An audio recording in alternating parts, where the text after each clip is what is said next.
Hello everyone, welcome you all to our YouTube channel commerce study centre. तो आज हम start करने वाले हैं क्लास 8 का पहला chapter crop production and management. I am Ayushi Chauhan and today we begin with crop production and management. So let us begin.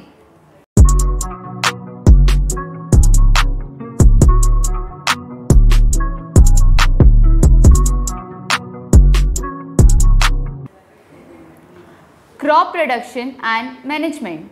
तो इसमें हम क्या पढ़ने वाले हैं? इसमें सबसे पहले क्रॉप क्या होती है, एग्रीकल्चर क्या होता है। Agriculture is the practice of growing crops, rearing animals for food, clothing and other human being. ठीक है, एग्रीकल्चर क्रॉप्स को ग्रो करना, एनिमल्स की केयर करना खाने के लिए, क्लोथ्स के लिए और ह्यूमन नीड्स के लिए, उसे हम एग्रीकल्चर कहते हैं। और अगर हम जैसे हमारे घर में अगर हम प्लांट्स छोटे छोटे प्लांट्स लगा रहे हैं, उन्हीं प्लांट्स को बड़े स्केल पे लगाना इज़ अ क्रॉप प्रोडक्शन। और उस क्रॉप प्रोडक्शन को ही, उसकी प्रैक्टिस को ही हम एग्रीकल्चर कहते हैं। It is very simple. ठीक है, फॉर एग्जांपल वीट, राइस, मेज, कॉटन, इन सब की जो भी है फील्ड जो होती है जिसमें बहुत सारे स्केल पे हम वीट, राइस, मेज या कॉटन को ग्रो करते हैं, वो क्रॉप प्रोडक्शन में आएगा। Okay, now types of crops. अब जो क्रॉप्स होती हैं वो दो टाइप्स की होती हैं, rabi crops and kharif crops. So what are kharif crops? Kharif crops जो होती है वो रेनी सीजन में हम उन्हें सो करते हैं, मतलब फ्रॉम जून टू जुलाई हम उन्हें सो करना स्टार्ट कर देते हैं। सो करना मतलब खेतों में बीज लगाना। ओके, इसके एग्जाम्पल है पैडी, मेज। पैडी मीन्स होता है राइस, ठीक है, पैडी, मेज, कॉटन, और ये हार्वेस्टेड हो जाती है। हार्वेस्टेड का मीन्स फसल की कटाई, ठीक है, अराउंड सितंबर टू अक्टूबर तक। The second one is rabi crop. जो रबी क्रॉप्स है वो विंटर में सो होती है, विंटर में, और फ्रॉम मतलब अक्टूबर नवंबर के आसपास। और उसका एग्जाम्पल्स है वीट, ग्राम, मस्टर्ड। और इसका हार्वेस्टिंग ये अराउंड मार्च से अप्रैल तक हो जाती है। तो मैंने क्या बताया कि जो खरीफ क्रॉप्स है वो रेनी सीजन वाली क्रॉप्स हैं, वहीं जो रबी क्रॉप्स है वो विंटर सीजन वाली क्रॉप्स हैं। ठीक है, इनके एग्जाम्पल, खरीफ क्रॉप्स के एग्जाम्पल है पैडी, मेज, कॉटन, और रबी क्रॉप्स के एग्जाम्पल हैं वीट, ग्राम, मस्टर्ड और भी बहुत सारे। Okay, now agriculture practices. इसमें टोटल एग्रीकल्चर की पूरी प्रोसेस क्या होती है हम इसमें देखते हैं। सबसे पहला होता है प्रिपरेशन ऑफ सॉइल। इसमें सॉइल को प्रिपेयर किया जाता है। ठीक है, अब आगे इसको डिटेल में पढ़ेंगे, मैं सिर्फ एक शॉर्ट अभी बता देती हूँ कि इसमें होता क्या है। नाउ सोइंग का मतलब होता है मिट्टी में बीज डालना। ठीक है, adding manure and fertilisers. Irrigation means सिंचाई करना या पानी देना। ठीक है, प्रोटेक्शन फ्रॉम वीड्स जो आसपास जंगली घास या जंगली पौधे उग जाते हैं उनसे प्रोटेक्शन। हार्वेस्टिंग, जब हमारी फील्ड पूरी तरीके से, फसल पूरी तरीके से मैच्योर हो जाती है तो उनकी कटाई, उसको हार्वेस्टिंग कहते हैं। And storage. ठीक है, ये सारी चीज़ें हमें इस चैप्टर में पढ़नी है। तो late us begin. Soil preparation. अब सॉइल प्रिपरेशन क्या होता है? अब हमारी मिट्टी है, ठीक है, हमें उस मिट्टी को सबसे पहले प्रिपेयर करना पड़ेगा, उसको थोड़ा लूज़ करना पड़ेगा ताकि हमारी फसल अच्छे से ग्रो कर पाए। अब लूज़ करना है, लूज़ क्यों करना है? ताकि उसमें से एयर ठीक से सर्कुलेट हो पाए, वाटर ठीक से एब्जॉर्ब हो जाए, और जो न्यूट्रिएंट्स है, अगर हम मिट्टी को ऊपर नीचे भी करेंगे तो जो नीचे जो है न्यूट्रिएंट्स वो ऊपर आ जाएंगे ऑटोमेटिकली। ठीक है, इसमें जो टूल्स यूज़ होते हैं वो होता है पहला हो, प्लो एंड कल्टीवेटर। ये तीन जो है टूल्स हम यूज़ करते हैं। इसकी वजह से हम हमारी मिट्टी को प्रिपेयर करते हैं और थोड़ा उसकी नीचे वाली मिट्टी ऊपर, ऊपर वाली मिट्टी नीचे कर लेते हैं ताकि वो थोड़ी लूज़ हो जाए, जिसमें से एयर सर्कुलेशन हो जाए और वाटर वो एब्जॉर्ब कर सके। ठीक है, अब प्लो जो होता है, प्लो कुछ ऐसा दिखता है। ठीक है, फिर इसके थ्रू हम पहले मिट्टी को पहले प्रिपेयर करते थे, फिर उसके बाद फिर अब हम कल्टीवेटर के थ्रू करते थे। कल्टीवेटर में आप देख सकते हो ये नीचे पूरा ऐसे लगा हुआ है, ये हट जाए, ये इसके थ्रू ये बहुत सारे इसमें वो एक साथ लगे रहते हैं, तो हमें ज़्यादा मेहनत नहीं करनी पड़ती है, हम जल्दी उससे हमारा काम हो जाता है। ये प्लो सबसे ट्रेडिशनल मेथड है, फिर हो, फिर अब तो लोग मोस्टली कल्टीवेटर का ही यूज़ करते हैं। नाउ सोइंग का मतलब होता है जो जितने भी हमारे पास बीज है, सबसे पहले ना बीज को अच्छे से देखना भी पड़ता है, ये एक इम्पॉर्टेंट प्रोसेस है, ठीक है। आप कोई से भी बीज नहीं डाल सकते, आपको ना जो फार्मर्स रहते हैं ना वो एक एक चीज़ बहुत अच्छे से देखते हैं, ठीक है। सॉइल को भी, अब सॉइल प्रिपेयर हो गई, अब उसके बाद सोइंग का काम होता है, ठीक है। सीड्स को सॉइल में प्लेस करना, sowing is the process of placing seeds into the soil, उसको हम सोइंग कहते हैं, ठीक है। Good quality of seeds are healthy, disease free and of high yield, okay. इसलिए हमें अच्छे सीड्स को लेना ज़रूरी है। ट्रेडिशनल टूल इसका include funnel based system. Traditionally पहले ऐसे सो होते थे, ये जो दो गाय है या बैल है उसके पीछे लगा देते थे और इसके थ्रू मिट्टी में हम सीड प्लेस कर देते थे। नाउ मॉडर्न टूल, इसमें मॉडर्न टूल में सीड ड्रिल, ये सीड ड्रिल की यहाँ फोटो लगी हुई है, आप देख सकते हो। इस सीड ड्रिल के थ्रू अब हम इसमें करेक्ट, ये बिल्कुल ना ज़्यादा, जो पहले पुरानी मेथड थी उसमें जब हम सीड को प्लेस करते थे तो वो ज़्यादा नीचे तक नहीं जा पाता था, कभी कभार सीड्स ऊपर ही रह जाते थे तो चिड़िया आके उनको खा जाती थी। पर अभी ये जो सीड ड्रिल है, इसमें जब हम यूज़ करते हैं सीड ड्रिल का, तो जो बिल्कुल परफेक्ट डेप्थ पे वो सीड चला जाता है, उसमें परफेक्ट स्पेस रहती है एक एक सीड के बीच में, तो ये बहुत अच्छे से हमारी हेल्प कर देता है। तो इसलिए मॉडर्न सोइंग प्रोसेस में हम सीड ड्रिल का यूज़ करते हैं। ये कुछ इस टाइप का दिखते हैं, इसको ट्रैक्टर के पीछे लगा देते हैं और वो ऑटोमेटिकली, इसमें फार्मर्स को ज़्यादा कुछ करना नहीं रहता, ये ऑटोमेटिकली जनरली अपना काम करता रहा है, बस आपको टैंक में थोड़े से सीड्स डालने हैं और ये ऑटोमेटिकली अपना काम करता रहेगा। Now adding manure and fertiliser, third step इसकी होती है मैन्योर और फर्टिलाइज़र ऐड करना। जो मैन्योर होता है वो टोटली ऑर्गेनिक होता है, जो कि सॉइल के टेक्सचर को इंक्रीज़ करता है, ठीक है, और इको फ्रेंडली होता है, हमारे इन्वायरमेंट को बिल्कुल हार्म नहीं करता। फर्टिलाइज़र जो होते हैं वो केमिकल बेस्ड होते हैं और उसमें बहुत सारे न्यूट्रिएंट्स होते हैं, नाइट्रोजन, फॉस्फोरस। अब जैसे कि हमारी एक क्रॉप है, ठीक है, वो क्रॉप्स में प्रोटीन्स की ज़रूरत है, तो हम वो वाला फर्टिलाइज़र लेंगे जिसमें प्रोटीन ज़्यादा होगा, ठीक है। तो इस तरीके से हम मैन्योर और फर्टिलाइज़र्स का, मैन्योर ऑर्गेनिक होता है, फर्टिलाइज़र्स केमिकल बेस्ड होता है, तो इस अकॉर्डिंग हम यूज़ करते हैं। मैन्योर जो है वो चीपर होता है और सस्टेनेबल होता है, ठीक है, और फर्टिलाइज़र जो है वो जल्दी इन्वायरमेंट को पल्यूट कर देता है। अब नेक्स्ट स्लाइड में हम इसका डिफरेंस ही देखते हैं। जो मैन्योर है वो नेचुरल ऑर्गेनिक सब्सटेंस है, वहीं फर्टिलाइज़र्स जो है वो इनऑर्गेनिक सॉल्ट्स का मतलब है यहाँ पर केमिकल्स, ठीक है, ज़रूर नहीं सॉल्ट्स का मतलब नमक हो, साइंस सॉल्ट्स का मतलब यहाँ केमिकल है, ठीक है, ये केमिकल बेस्ड है फर्टिलाइज़र्स, ओके। नाउ मैन्योर जो है रिच इन ह्यूमस, मैन्योर में ह्यूमस होता है, ह्यूमस जो होता है वो जो प्लांट सड़ जाते हैं उनके या फिर डेड एनिमल्स के उससे मिलके बनता है, ठीक है, और ये इसके अंदर बहुत ज़्यादा ह्यूमस होता है, ठीक है, पर इसके अंदर इनऑर्गेनिक न्यूट्रिएंट्स बिल्कुल भी कुछ नहीं होते हैं। वहीं fertilisers this are rich in organic nutrients but do not contain humus, इनमें इनऑर्गेनिक न्यूट्रिएंट्स होते हैं, ठीक है, पर ह्यूमस नहीं होता, ओके। फिर इसके बाद आता है मैन्योर्स में these are prepared in fields, ये फील्ड्स में ही बन जाते हैं, ठीक है, और ये जो है फर्टिलाइजर्स वो फैक्ट्रीज़ में बनाते हैं, क्योंकि ह्यूमन बनाते हैं तो इसलिए इनको फैक्ट्रीज़ में बनते हैं। Manure is not nutrient specific, it is only remove the general deficiency of soil, ठीक है।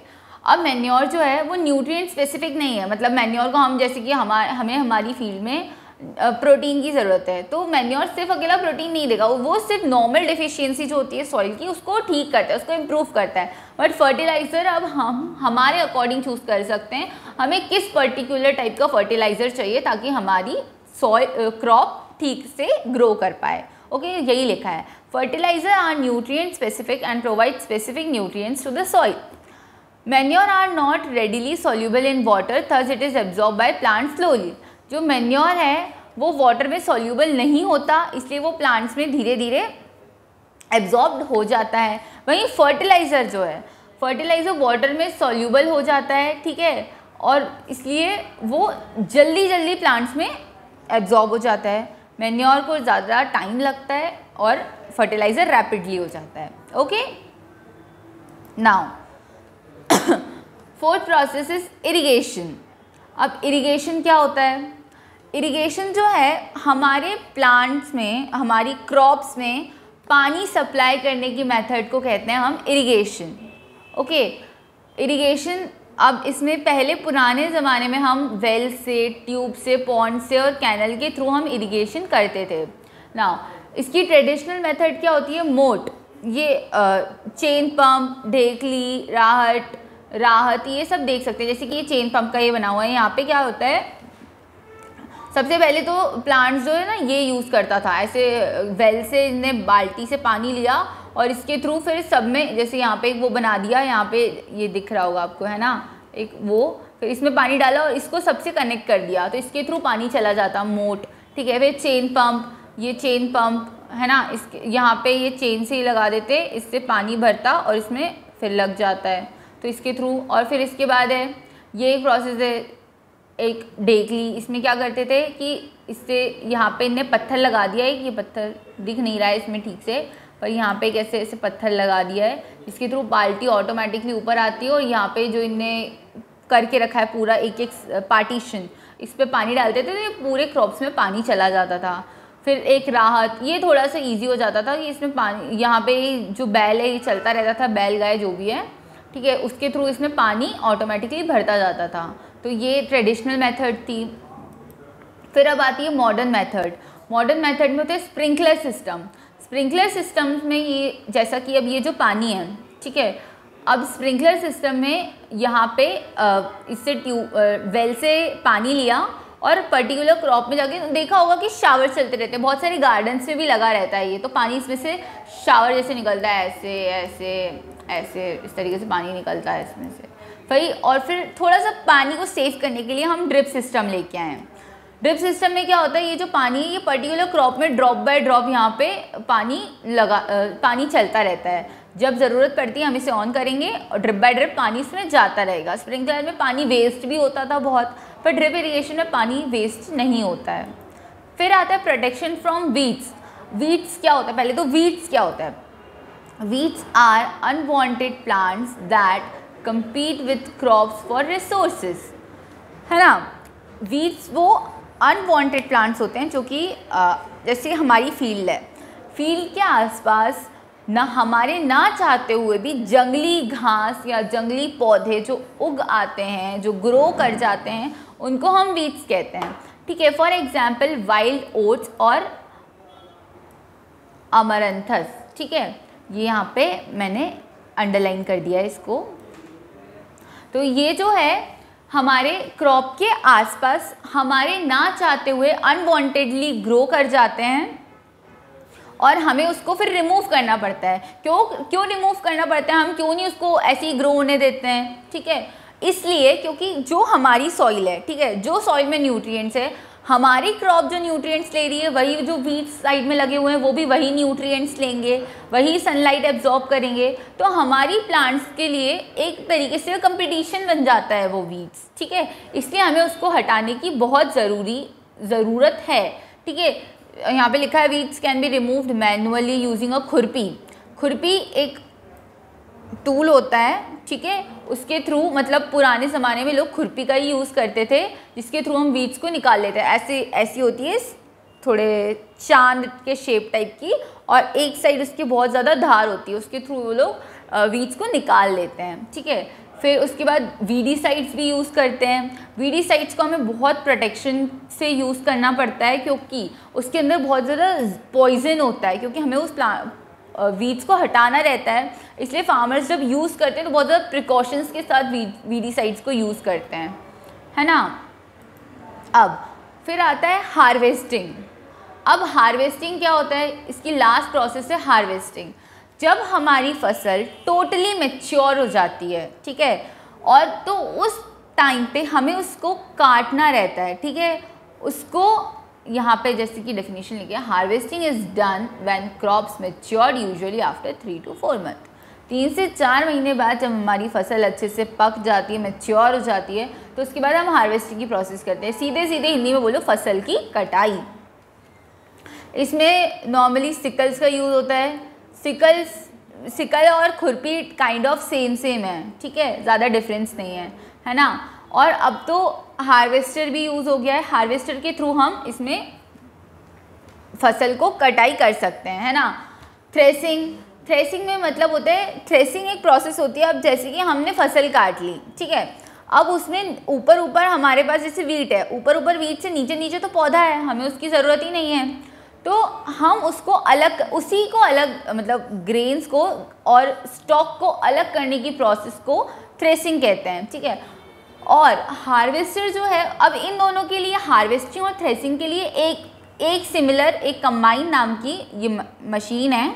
इसके थ्रू फसल जो है वो ऑटोमेटिकली अलग अलग हो जाती है। ये यहाँ पे मैंने फ़ोटो लगा हुआ है, ये है कंबाइन, ठीक है। फिर विनोइंग, पहले ना विनोइंग के थ्रू हम हस्क, फिर उसके बाद ये भारी सामान के लिए रहता है, कंबाइन ने भारी चीज़ें हटा ली।